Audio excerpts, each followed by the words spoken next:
ya situasinya sudah nggak ada lagi ceritanya kita balik kanan gitu. Ini sudah harus maju. Selesai atau tidak selesai kita nggak tahu, tapi maju aja sudah gitu. Senja itu hujan sangat lebat, deras sekali, anginnya juga kencang sekali. Saya ada di bawah bangunan itu dan saya perhatikan semua elemen-elemen yang penting di dalam bangunan itu apakah ada masalah. Dan selama durasi 2 jam itu ternyata bangunannya kokoh, tidak ada pergerakan yang berarti, tidak ada tanda-tanda akan tidak kuat. Jadi setelah hujan reda, saya merasa sangat lega, benar-benar lega. Oh, ini bangunan ini sudah diuji gitu oleh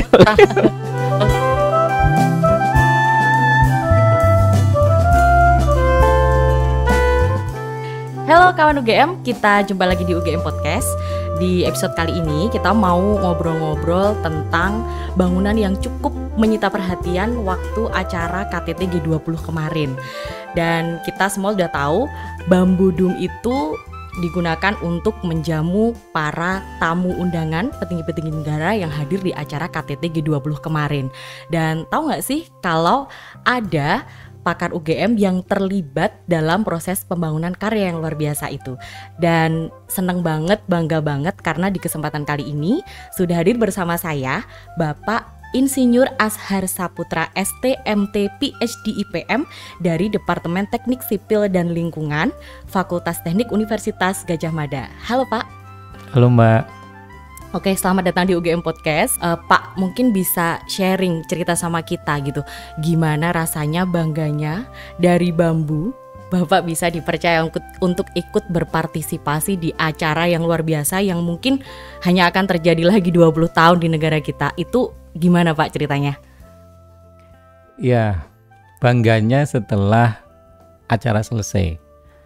Sebelum acara selesai tidak sempat mikir ke sana sebenarnya Mbak, karena fokusnya itu bagaimana agar pekerjaan itu selesai sesuai dengan apa yang diharapkan dari panitia nasional. Ya memang begitu acara selesai sore harinya saya baru merasa bersyukur sekali punya kesempatan itu yang mungkin tadi disampaikan 20 tahun lagi baru bisa akan ketemu lagi. Jadi saya sangat bersyukur kepada Tuhan Yang Maha Kuasa dan berterima kasih kepada teman-teman panitia nasional yang sudah memberikan kesempatan kepada saya, terutama kepada Pak Elwin, kepada Pak Ruby desainernya, dan juga tidak lupa kepada pengrajin yang diwakili oleh Pak Ngurah Rake, yang kita senantiasa memeras konsentrasi betul-betul karena waktu yang sangat pendek dan hasil yang harus maksimal. Jadi rasa bangga dan syukur itu ya baru mengendap ya setelah acara selesai. Sebelum acara selesai nggak sempat kepikiran ada seperti itu, ada peluang seperti ini, tetapi karena kita langsung tertutup dengan fokus challenge-nya luar biasa. Jadi nggak sempat berpikir bangga dan sebagainya, tetapi ya setelah acara selesai baru rasa bangga, bersyukur luar biasa. Dan yang paling membuat senang karena para pemimpin-pemimpin itu senang gitu, para pejabat-pejabat senang, banyak yang senang. Nah dari situ kemudian baru terasa lah, oh ya alhamdulillah bisa terlibat di dalam suatu proyek yang sangat luar biasa dan mungkin tidak sebelumnya memang tidak terpikirkan akan terlibat di dalamnya. Kira-kira begitu Mbak. Oke. Kalau tadi tentang gimana rasanya bisa berpartisipasi di acara yang luar biasa itu, awal mulanya gimana sih Pak? Kok bisa kemudian ikut membangun karya yang besar di acara itu gitu? Jadi begini, di awal sebenarnya saya pribadi tidak tahu prosesnya sampai bangunan bambu itu dipilih, karena itu levelnya di Jakarta. Ada I.O. yang diminta untuk memfasilitasi keinginan Presiden mengajak makan siang para pemimpin negara di tepi pantai. Mungkin pertimbangannya karena sudah berada di dalam ruang yang tertutup, di Hotel Apurva Kempinski itu, kemudian biar refreshing suasana pindah ke pantai. Nah, memang ada berbagai alternatif termasuk tenda dan sebagainya, tetapi ternyata tidak memenuhi kondisi bahwa temperatur harus bisa dikendalikan karena banyak pemimpin negara yang tidak terbiasa dengan kelembaban dan cuaca yang tinggi. Jadi ada persoalan temperatur. Angin juga tidak boleh terlalu besar karena makan kan tidak enak kalau anginnya terlalu besar. Sehingga harus dicari suatu bentuk yang bisa mengakomodasi itu semua di tepi pantai. Tidak boleh terlalu panas, anginnya tidak boleh terlalu kencang. Tetapi juga harus bagus. Wah, PR yang cukup banyak ya Pak. Kemudian teman-teman kreatif desainer, arsiteknya mengusulkan kepada para pimpinan, dipilihlah bangunan bambu itu. Setelah disodorkan itu ternyata Pak Presiden setuju. Begitu disetujui, maka kemudian panitia mengontak para pengrajin di Bali. Nah, kebetulan saya sudah cukup lama berinteraksi dengan para pengrajin, para penggiat bambu di Bali, sehingga mereka ingin saya terlibat karena untuk membackup dari sisi tadi engineeringnya. Karena mereka pengrajin itu kan lebih kepada artistik. Kita sebutnya kadang-kadang mereka itu adalah artisan gitu, bukan pekerja konstruksi gitu. Sehingga Pak Ngurah Raka mengusulkan saya untuk bisa bergabung untuk membackup aspek engineering dan safety-nya. Karena kalau dari si pengrajin nggak bisa mengkalkulasi. Nah, dari situlah kemudian saya terlibat. Mulai saat itu kita sudah langsung untuk mendiskusikan bagaimana agar bangunan ini bisa selesai dalam waktu yang sudah direncanakan. Kira-kira begitu. Oke. Waktu itu rencananya berapa lama sih Pak pas proses pembangunan itu? Kalau melihat dari challenge yang banyak tadi gitu. Sebenarnya kalau kesepakatan desain bambunya sudah cukup lama. Mungkin sekitar 2 bulan sebelum KTT itu sudah fix, desainnya sudah fix. Cuma kita tidak bisa langsung membangun karena berkaitan dengan situasi hotel yang penggunaannya itu berputar, tidak hanya dipakai untuk event G20, sehingga kita harus menunggu lokasinya kosong sampai dengan acara G20. Dan itu durasinya hanya diberi waktu 3 minggu saja. Wow, 3 minggu? 3 minggu saja. Jadi itulah yang menjadikan tantangan terberat adalah desain yang indah itu harus bisa tercapai pada waktu yang pendek. Nah, itulah yang menurut saya sebenarnya menjadi challenge di mana kita harus benar-benar intens di lapangan, mengawal jam demi jam, hari demi hari perkembangannya, dan kalau ada yang dirasa akan delay, harus segera dilakukan percepatan, nambah tukang, lembur panjang, dan sebagainya. Itu adalah bagian-bagian yang menurut saya menjadi challenge yang paling menantang, karena terutama berkaitan dengan ketersediaan waktu untuk menyiapkan di lokasi. Kira-kira begitu, Pak. Melihat durasi waktu pembangunan yang cukup pendek gitu ya Pak, itu ada berapa sih Pak timnya Bapak gitu, dan Bapak kan juga punya kesibukan nih sebagai dosen gitu. Apakah selama pembangunan itu Bapak ada di sana terus untuk ngawasin atau gimana? Mungkin bisa cerita sama kita.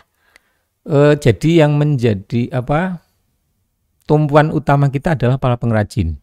Itu orang-orang desa Gianyar yang dipimpin oleh Pak Ngurah Raka itu yang luar biasa. Jadi saya di sana itu kira-kira mungkin kalau di total ya kurang lebih 9 hari dari 3 minggu. Jadi saya sempat balik ke sini juga, tapi terus balik lagi ke sana. Tetapi ketika saya ada di Jogja, tim kan tetap bekerja dan saya selalu memantau. Kita selalu berkomunikasi ada situasi apa, dan kalau ada situasi yang mengharuskan saya berangkat ke Bali, ya saya segera berangkat ke Bali. Jadi prosesnya saya tidak full 3 minggu di sana, tapi sebagian besar dalam masa persiapan saya ada di sana. Dan ya itu tadi, komunikasi yang kita lakukan lewat grup, lewat telepon dan sebagainya untuk mengawal agar segala sesuatunya on progress. Ya itu mekanismenya, karena ya tadi disampaikan saya punya tanggung jawab harus mengajar di kelas dan bimbingan dan seterusnya, itu tetap kita usahakan untuk tidak terganggu terlalu banyak.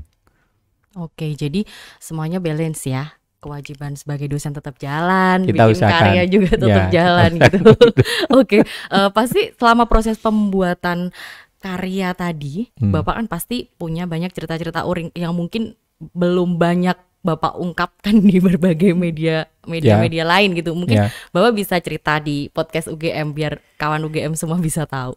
ya. Jadi ada dua situasi yang menurut saya krusial.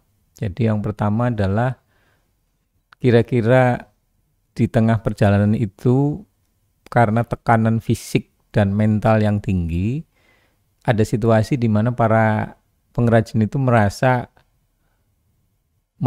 speednya turun lah karena lelah, karena memang stres waktu terutama dan durasi kerja yang panjang.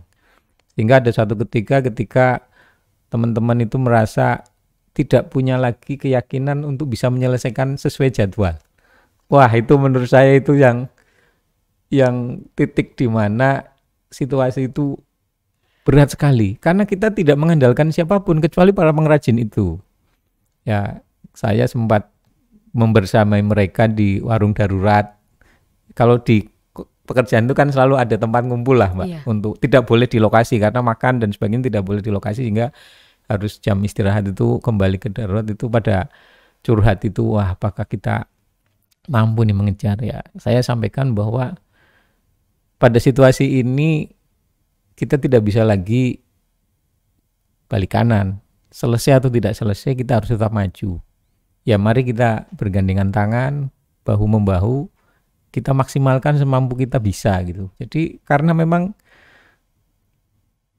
stresnya tinggi sekali, tuntutannya tinggi sekali, belum lagi ya itu tadi karena proyek semacam itu kan tiba-tiba nanti ada Pak Luhut datang, Pak Kapolri datang, tiba-tiba malam-malam Bu Sri Mulyani datang gitu.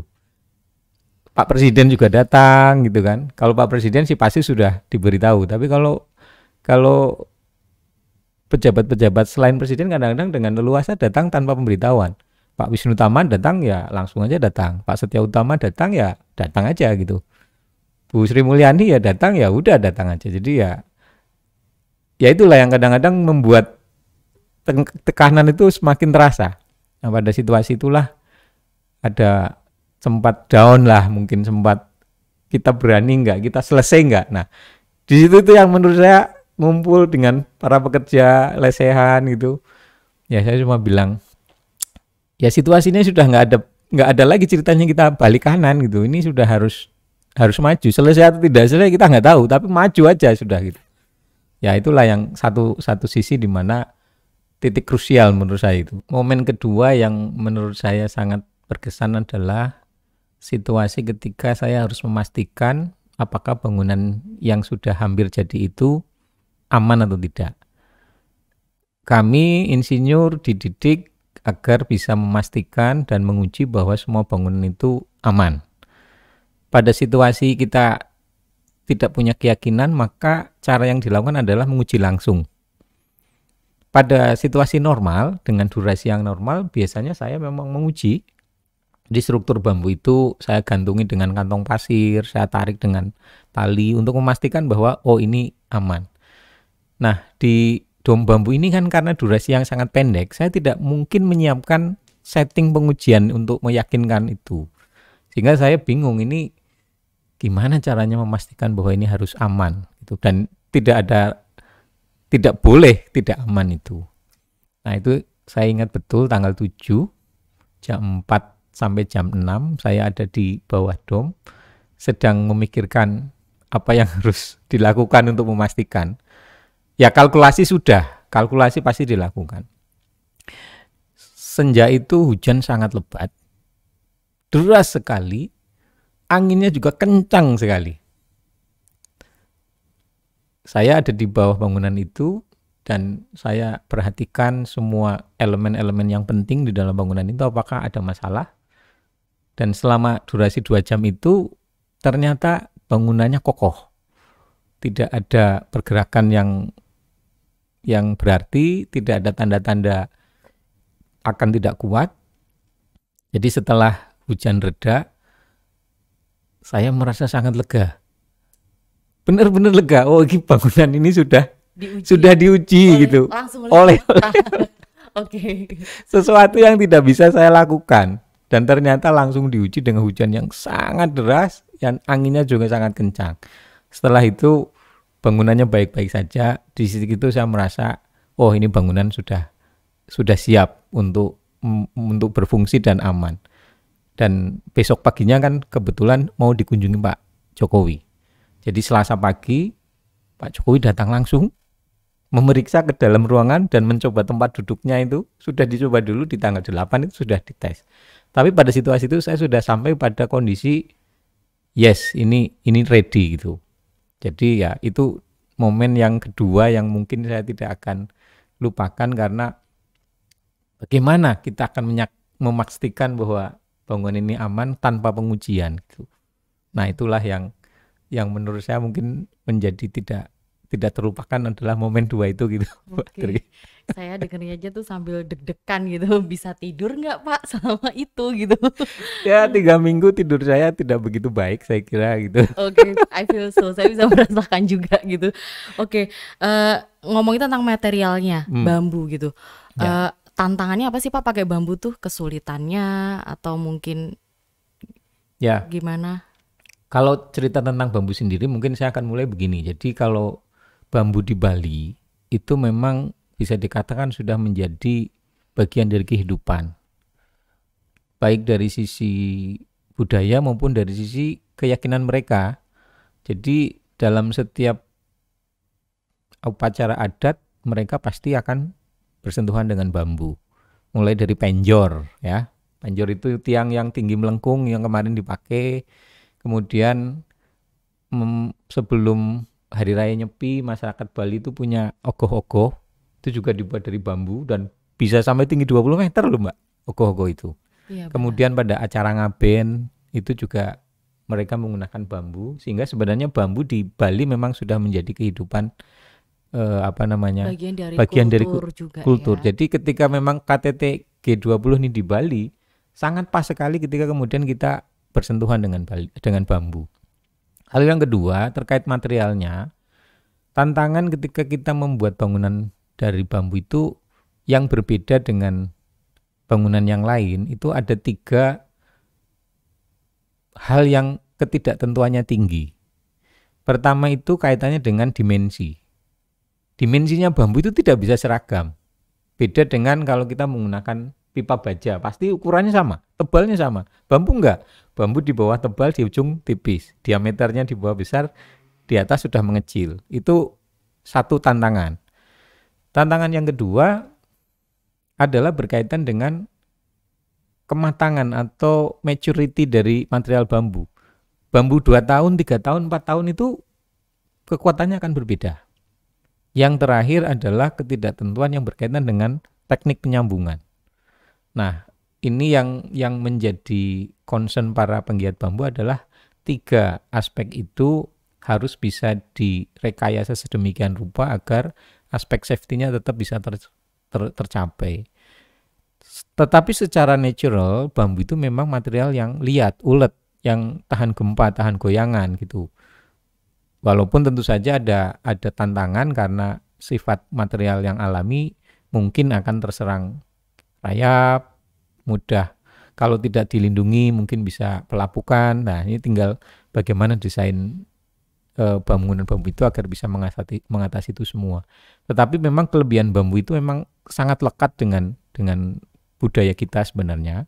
Jadi saya sangat appreciate ketika panitia ini kemudian memilih bangunan bambu, dan saya kira sangat cocok meskipun tantangannya juga tidak kecil untuk merealisasikannya. Iya benar, wah luar biasa banget. Baru tahu ya akhirnya kalau ternyata bambu itu cukup relate banget dengan masyarakat Indonesia dan sangat representatif ya Pak untuk acara sebesar ini gitu. Ngomong-ngomong tentang bambu, masih tentang bambu juga gitu. Dari kapan sih Bapak tuh menekuni bambu gitu bisa sampai akhirnya di titik ini, salah satu karya besarnya tuh ini gitu? Ya, saya untuk menjawab saya harus memberikan kredit kepada guru-guru saya yang mengenalkan bambu kepada saya. Ada almarhum Prof. Harjoso, ada almarhum Prof. Morisko. Jadi persentuhan bambu pertama kali adalah ketika saya kuliah S1 waktu itu, kemudian ketemu dengan Prof. Harjoso, diberitahu bahwa bambu bisa digunakan untuk talang air. Jadi menyalurkan air panjang, oh ternyata bambu bisa dipakai untuk struktur walaupun menyalurkan air. Lalu yang kedua, yang lebih intens adalah Profesor Morisco almarhum. Jadi tahun 2008 saya pulang sekolah S3, kemudian saya diajak Pak almarhum Prof. Morisco itu ke Bali. Karena Prof. Morisco diajak oleh namanya Pak John Hardy untuk mengembangkan bangunan kompleks sekolah yang seluruh bangunannya dari bambu. Nah, mungkin disitulah persentuhan pertama, karena begitu saya diminta oleh Prof. Morisco untuk mulai coba itu didesain secara engineering. Nah, mulai itulah 2008 persentuhan saya yang intens dengan desain bambu dimulai. Dan saat itulah interaksi saya dengan para penggiat pengrajin artisan bambu. Disitulah saya sudah mulai berinteraksi, dan sampai sekarang alhamdulillah saya punya banyak teman-teman pengrajin bambu, penggiat bambu di Bali, yang dari situ kemungkinan membawa saya sampai kepada kesempatan ketika teman-teman di Bali kemarin dikontak untuk menyiapkan, mereka kemudian meminta saya untuk bergabung. Jadi awal mulanya kira-kira 2008 yang paling intens. Saya banyak belajar tentang mekanika bambu, banyak belajar mengenai struktur bambu, sambungan bambu, desain bambu. Nah, kemudian sampailah kepada momen yang kemarin. Jadi ya perjalanannya cukup panjang, dan sekali lagi saya berterima kasih kepada guru-guru saya. Semoga ini bisa menjadi amal jariah buat beliau-beliau semua. Kira-kira begitu, Mbak. Wow, luar biasa. Merinding banget dengernya. Dan mungkin terakhir dari Pak Azhar, pesan untuk kawan UGM yang mendengarkan podcast kita, berawal dari kisah Bapak yang mencintai bambu, menekuni bambu sampai sekarang. Mungkin bisa dibagikan pesan-pesannya untuk kawan UGM semuanya.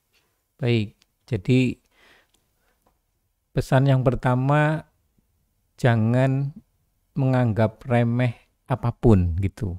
Jadi mungkin saya merasa bahwa secara umum bambu itu belum mendapatkan perhatian yang cukup serius. Mungkin pada beberapa penggiat bambu atau pada situasi tertentu memang bambu sudah punya tempat, seperti di Bali, karena memang Bali culture-nya begitu.